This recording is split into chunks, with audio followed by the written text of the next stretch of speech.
படத்தோட பேரு red shoes. Classmate ஜின்ஜியாங்ன்ற பொண்ணு இறந்ததை நினைச்சு ஹேசு சோகமா இருப்பா.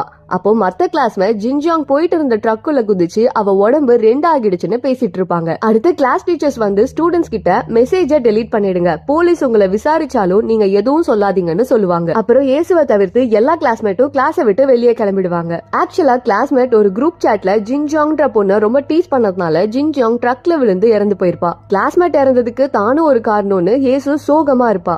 அடுத்து லேட் ஈவினிங் அப்போ கிளாஸ் டீச்சருக்கு ஏசு கிட்ட இருந்து நான் உங்ககிட்ட ஜின்ஜியாங் இறந்ததை பத்தி பேசணும்னு மெசேஜ் வரும். அவங்களும் கிளம்பி கிளாஸ் ரூம்க்கு வந்து அவ இறந்ததுக்கு நீ கவலைப்படாதன்னு சொல்லுவாங்க. அப்ப அவ உடம்புல ரத்தம் வர்றத பாப்பாங்க. அடுத்து அவ தலைய நிமித்தி பாப்பா. அப்போதான் அவங்களுக்கு இவ்ளோ நேரம் இறந்து போன ஜின்ஜியாங் கிட்ட பேசிட்டு இருந்தது தெரிய வரும். அடுத்து ஜின்ஜியாங் டீச்சரை பார்த்து எனக்கு ஏசுவோட காலு ஃபிட் ஆகல, நான் உங்க காலை எடுத்துக்கிறேன்னு சொல்லி அவ உடம்ப மேல தூக்குவான். அடுத்து அந்த ரூம்ல இருந்து ஜின்ஜியாங் கிளாஸ் டீச்சரோட கால்களை அவ உடம்புல பொறுத்துக்கிட்டு நடந்து போவா.